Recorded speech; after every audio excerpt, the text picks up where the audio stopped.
Good morning, Rabotai. Welcome to Breakfast in the Class. Breakfast in the Class today is dedicated for complete refuah shlema for Chana Bat Tzimah Fega and Eliashim Mazaf and the Kobu sponsored by David Yash in honor of you and your capacity to go today and every day. Let us begin, my dear friends. There is a famous mitzvah that comes out of this week's parasha. And it's important to understand the background of the mitzvah. And I want to read to you the words of the Sefer HaChinuch, which says something that's so beautiful and needs really to be appreciated, to be heard in its original form, to be appreciated properly. The language of the pasuk is as follows: Al ken lo yochelu bnei Yisrael et gid hanashe. Therefore, the Jewish people, they do not eat the gid hanashe. They do not eat the sciatic nerve. Now, what's the background of this mitzvah? Yaakov Avinu goes back across the river to go get his final remaining pachim ktanim, the small vessels. As he gets the small vessels, what happens? A man approaches him and begins to wrestle with him the entire night. Al Chachamim explained to us that who is this angel? Who is this person? It's the angel actually of Esav that is fighting with Yaakov Avinu, effectively in an eternal battle, the battle between the forces of good and the forces of evil. The angel sees that he cannot best Yaakov Avinu.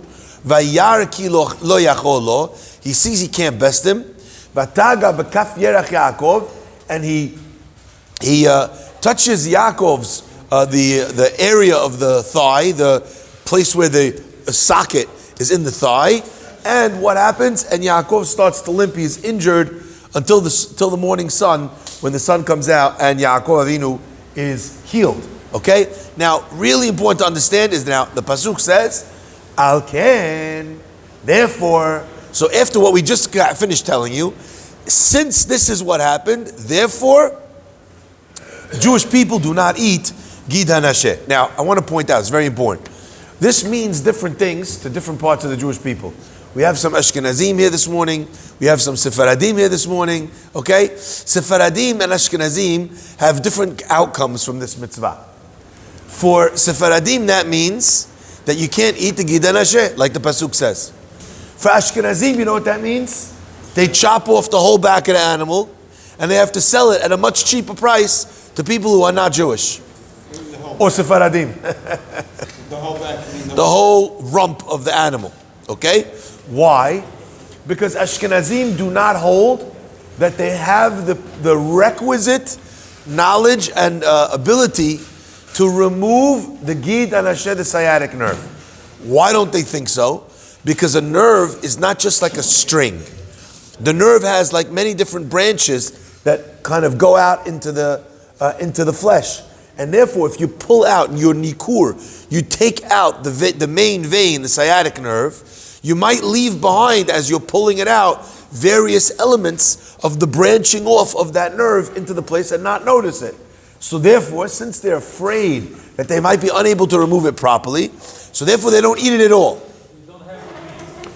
And my friends, and by the way, a lot of times, a person will say, kosher meat is not good meat. You know why? Because they salt it. It's not because they're salting it. It's because the best parts, the best cuts of meat come from that part of the animal. If you're cutting off the whole back part of the animal because you hold that we can't effectively remove the gid hanashe, like the Ashkenazim today hold, then you're left with only the other parts of the animal. So Sephardim that consider themselves capable and having a misorah, a tradition to be able to effectively remove it, are able to eat this part of the animal. Now, be that as it may, we have to understand why is it that we're not allowed to eat from this gid hanashe. What is it? It sounds like a very random thing. Yaakov Avinu got hit over there. Okay, now we're no longer going to eat the gid hanashe. Why? Can I give you an example of why I'm asking this question? Earlier in the parasha, it says in the pasuk that Esav came to Yaakov, vayinashekeu. And in the Torah, there's dots all along the top where it says, and he kissed him, vayinashkeu. To tell you not to read vayinashkeu and think that that's what it means, but rather, like an asterisk telling you, refer down to the bottom, this means something else. Doesn't mean what it says it means. And if you look down, you'll see, Rashi will tell you, that the Chachamim tell us, why does it say vayinashkeu? with a dot on it, because really what was going to happen was Vayishlach. He tried to bite him. Chazal tell us that he tried to bite Yaakov Avinu on the neck. Yaakov's neck became very solid, like a piece of marble. Esav was unable to bite him. And then, what did he do instead? That's when he kissed him. How come we don't say that you're not allowed to have any meat from the neck? Because Yaakov Avinu was bitten on the neck. Why? Just because Yaakov is hit somewhere, why in the world would that make it that you and I today can't eat from the Gid hanashe? So I want to share with you two approaches. Sorry? You can. My question is, if when Yaakov gets hit somewhere, that becomes asur meat, how come the neck is not asur? Maybe he wasn't injured as badly. And if he was, then it would be. All right. So I want you to pay attention to this chinuch. Says the Sefer HaChinuch. Mishoshe mitzvah azu, the root of this mitzvah, or as he's usually always careful to say, not the root, but he says mishoshe, from amongst the roots of. In other words, this is not everything, but this is one of the root concepts that underpins this mitzvah. Kidei sheyel remez liYisrael, in order there should be a sign to the Jewish people. She'af al pi sheyizbelu sarot rabot, even though they're going to undergo many different difficult circumstances in their bitter galuyot, in their bitter exiles. Miyad ha'amim, miyad bnei Esav, from the nations and from the sons of Esav. Sheyu betuchim, shelo yobedu. They should remember, they should be sure, they should be confident that they will not be eliminated, they will not be eradicated. Sheyu betuchim shelo yobedu ela le'olam ya'amod zar'am u'shmam. They will always be able to, no matter how many times they get knocked down, to stand up again. V'yavo lahem goel v'yigaleh miyad tzar, and a redeemer will come, ubal etzion goel, and bring them redemption. Ubizochram tamid inyan zeh, and when they remember this all the time, through the mitzvah shtiyeh lezikaron, which is going to be for a memory, yahamdu be'emunatam b'sitkatam leolam. That memory, that no matter how many times they get knocked down, that no matter how many times someone tries to injure them, they'll be able to stand again, like what happened with Yaakov. Like he says, that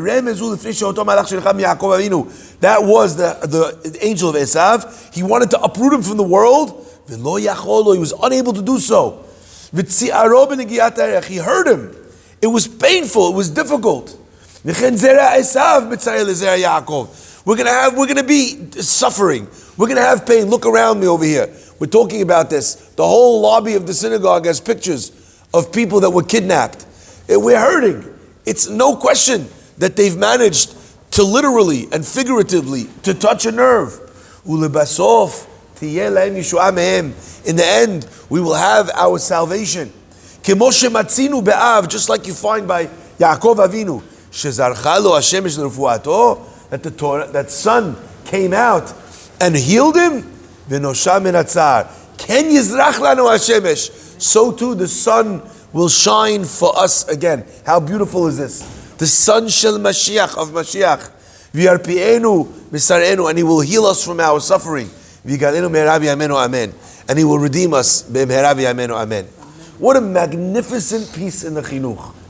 So just as Yaakov was injured, was hit by Esav, someone tries to knock him down, but the sun comes out and he gets healed and he's able to walk again. So too, no matter what Am Yisrael goes through, even in the darkest time, they should know that the sun will rise again.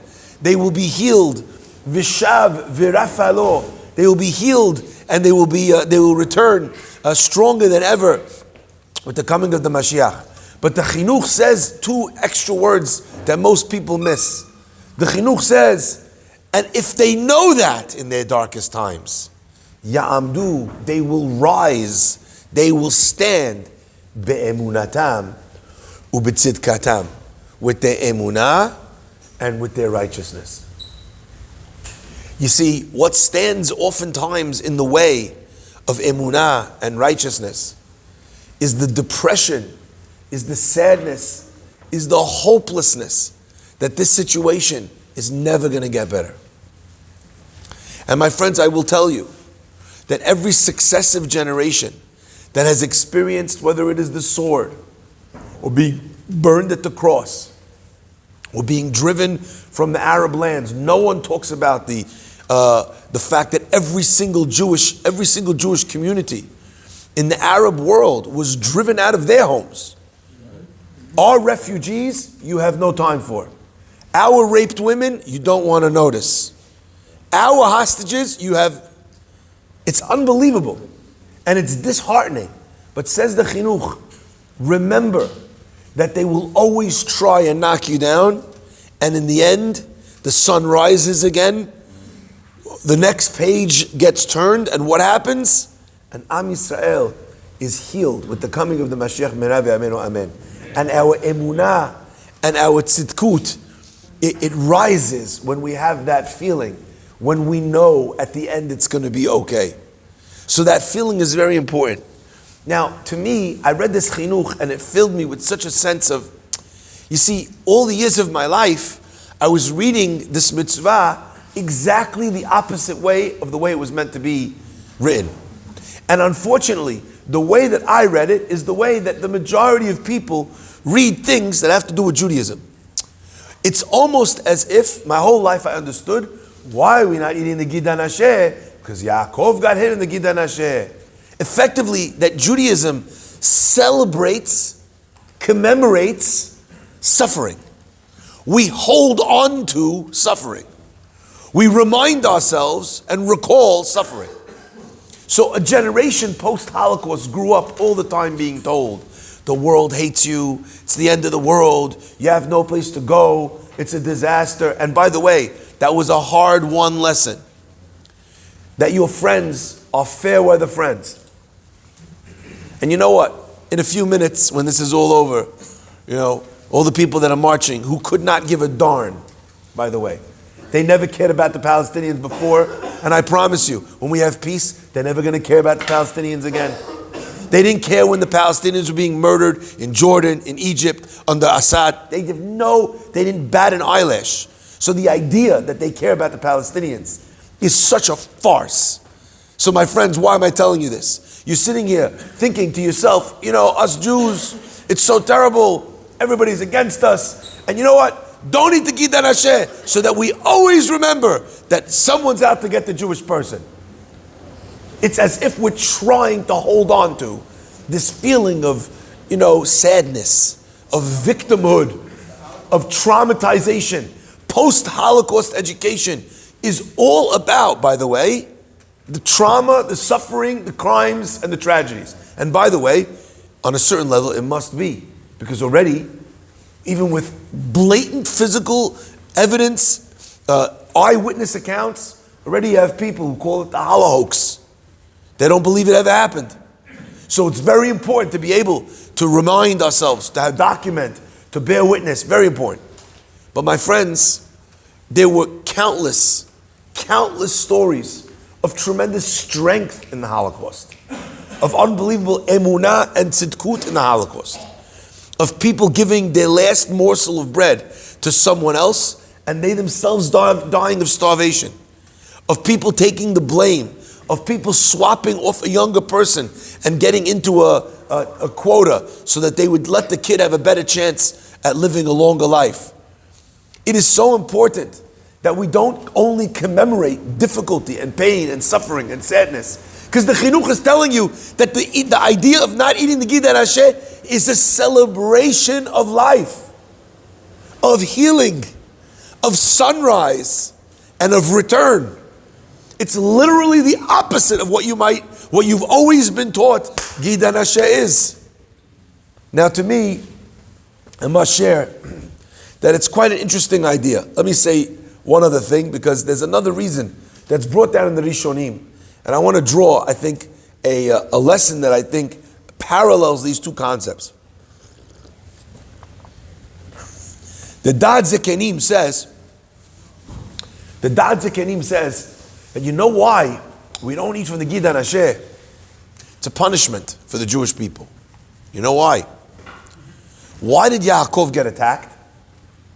The pasuk tells us, Vayivater Yaakov levado, And Yaakov was left alone. Vaye'avek ish imo.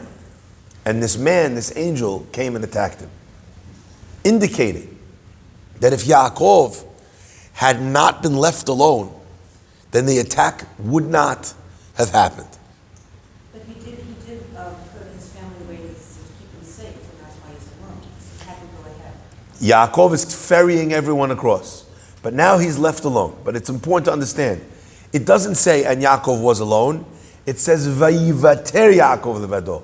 And Yaakov was left alone. Someone could have gone back with him. Someone should have gone back with him. And what allowed him to get attacked was the fact that he was alone. Now, why am I sharing this? It says the Dad Zikanim. Listen to what he says. Kivad she'asu b'nei Yisrael shelo ke'ogen. Since the Jewish people did not do the right thing because they let him go alone and they did not accompany him. V'nizok b'gid hanashe, and he was harmed in the gid hanashe. Therefore, the gid hanashe is forbidden. Kedei sheyu zeirim, in order that we should be careful with the mitzvah of levaya, of escorting someone when they leave your home. We've discussed this many times.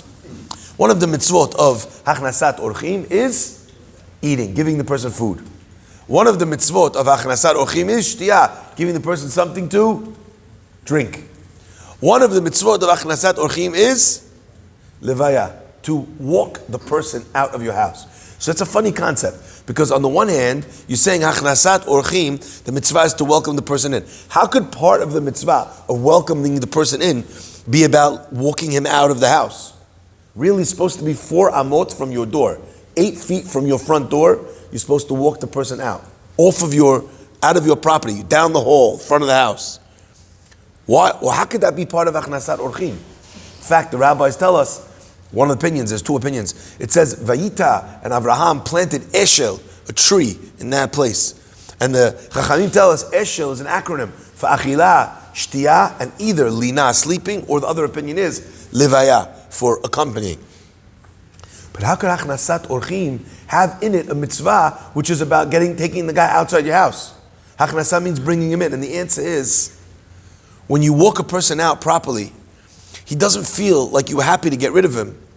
It's not the leaving that is enhanced. It's the hachnasa that is enhanced.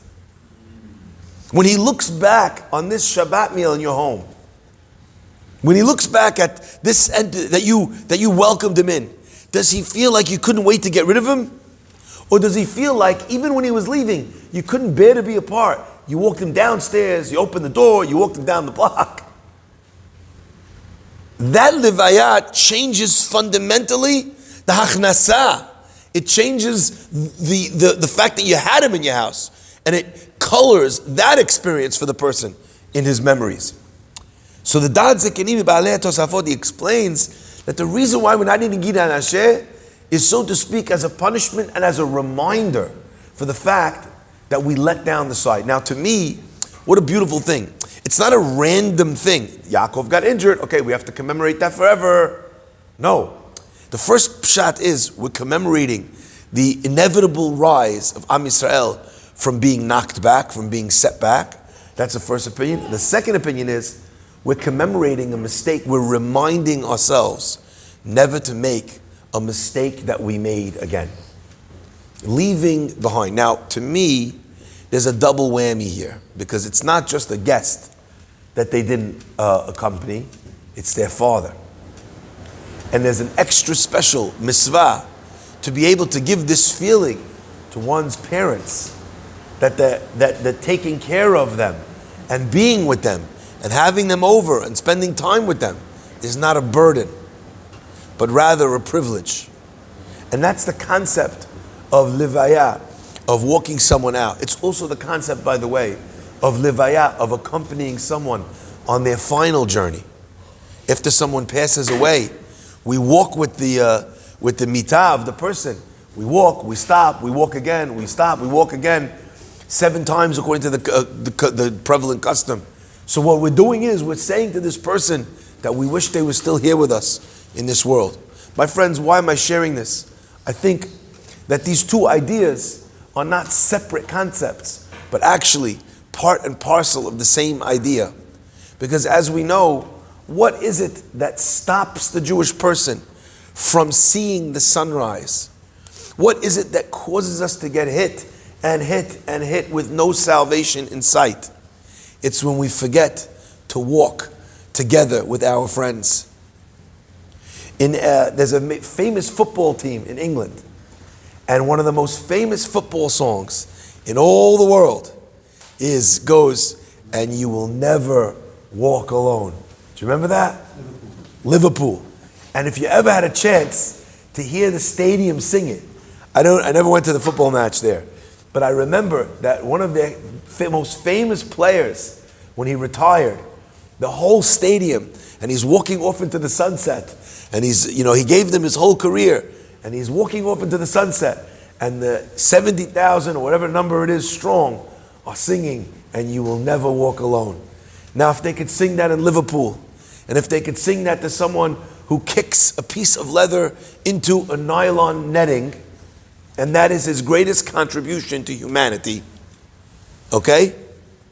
If they could sing that with such feeling and passion that everyone in the stands is crying, what does it feel like to say those words to your brother, to your sister, to someone who's lost someone in this terrible, terrible war, to a family who has all the most beautiful future sitting in front of them, a young woman who's on her way to teach, who's pregnant with her first child, was murdered yesterday at the bus stop, at the entrance to Jerusalem. That the young man who risks his life to run out of the car with his family, to shoot the terrorists that are killing people at the bus stop. And the soldiers don't know, in the panic of the moment, they see a guy in civilian clothes shooting, they think he's one of the terrorists, and they shot him, and he passed away yesterday. The feeling that we feel for these families, that they should feel, and you never walk alone. You want to know what will allow Am Yisrael to experience what the Chinuch writes about, the sunrise of Mashiach. You want to know what's going to bring it? It's the pshat of the Da'at Zekerim Balei HaTosafot. That when someone has to go back to get the smallest vessels, they need to go back one more time. You know what? We make sure to walk with them. The Chachamim tell us, and I'll end with this, that what is the punishment? The punishment of Gid hanashe is you can't eat Gid hanashe. I'll tell you a little secret. You know who wanted to eat Gid hanashe before you told me I wasn't allowed to eat it? Nobody. The veins don't taste like anything. The veins are chewy. No one wants to eat the Gid hanashe. If you tell me I can't have steak, okay. You tell me I can't have a nice scotch, okay. You tell me I can't eat brownies, fine. From now on, you're not allowed to eat the chicken bone of the chicken leg. I wasn't eating it anyway. So what's the punishment? The Sfarim tell us something amazing. The punishment is the tircha, the effort it takes to be able to remove it. Why? Because what makes you let someone walk by himself and not go accompany him? Hassle, pain in the neck, struggle, tircha. I need to go downstairs with the guy now. I'm already in my socks. I'm ready to go to bed. I had Friday night meal. I'm done. What do? The reason why you don't walk with him is because it's extra effort. Says the Torah, if you don't put the effort in here, you're going to put the effort in anyway later. And now, it's not going to cost you the effort. But later, the effort's going to cost you. Making shalom, when we're not under the gun, is not something we're great at. But when we make the shalom later, what a cost we had to pay to make the shalom later. To do the effort, to make that effort of building the bridge later. So we're learning from the Gid hanashe.